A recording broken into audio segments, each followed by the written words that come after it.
Osteopetrosis is a condition that causes the bones in the body to become stiff and excessively dense, which eventually leads to their sudden breakage. It's like glass.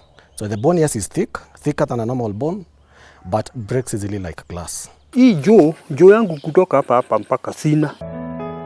49-year-old James Munge is a resident of Kiambu County. His current disability is linked to osteopetrosis. Late 1992 in Kanunga High School. Nilianguka tu kwa mtaro kidogo, nikapelekwa hospitali. By then ilikuwa Masaba Hospital, but today is Nairobi Women Hospital. Nilitibiwa na nikapona na nikarudi shule. But later on in 2010 ndio nilifujika tena. The same ile mguu tena. Munge constantly longs for his former years when he was able to carry out his duties without any difficulty. He narrates that he used to be an avid photographer as well as a chef at Parliament's cafeteria. Mtu anakuaga na marafiki wakati yako sawa. Wakati huko kabla huko unaweza kuwa na marafiki wengi sana. Juu utanituma, nitakutuma. Tutasaidiana.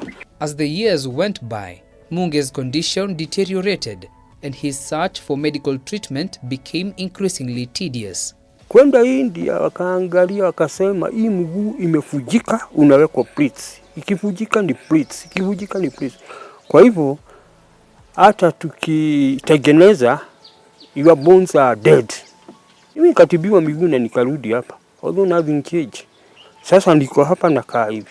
Osteopetrosis basically is a genetic disease. And genetic disease either means that you inherited this condition or you developed this condition when you were forming, that is, as a fetus. Having provided medical services to Munge, Michael Mwaura, an orthopedic surgeon, explains that the disease is quite rare, but once you are a victim, it marks the beginning of the end of many of your dreams. Remember, the cranium is a bone, and some of these nerves come from, they go through some tiny holes in the cranium. So from the brain to the eyes, to the ears. So those holes where the nerves are going through, they become compressed because the bone is very dense.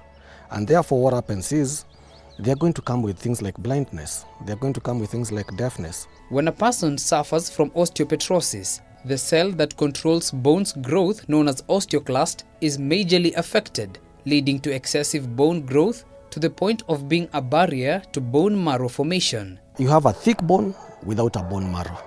And that is why some of these people will present with things like low blood level, because remember, in the bone marrow, we have the blood cells being formed. So you get people coming with anemia. You check their blood, they have low blood, they're complaining of dizziness, they may need to get transfusion.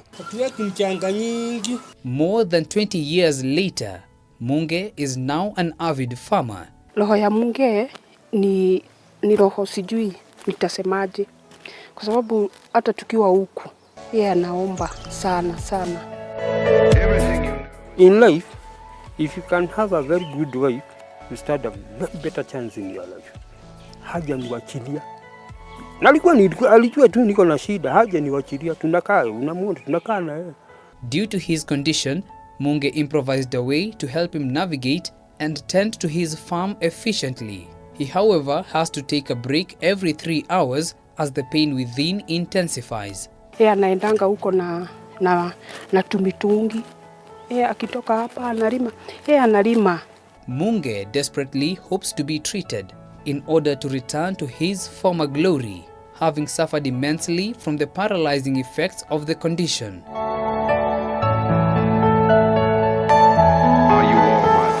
In just a few minutes, I am able to move around this compound from the gate to the main house and even to the farm. But for Mr. Munge, execution of certain activities has presented itself as a major challenge. Aside from that, Mr. Munge points out that his disability is not at all a hindrance to his dreams in life. Ben Kirera, K24, Kiambu County.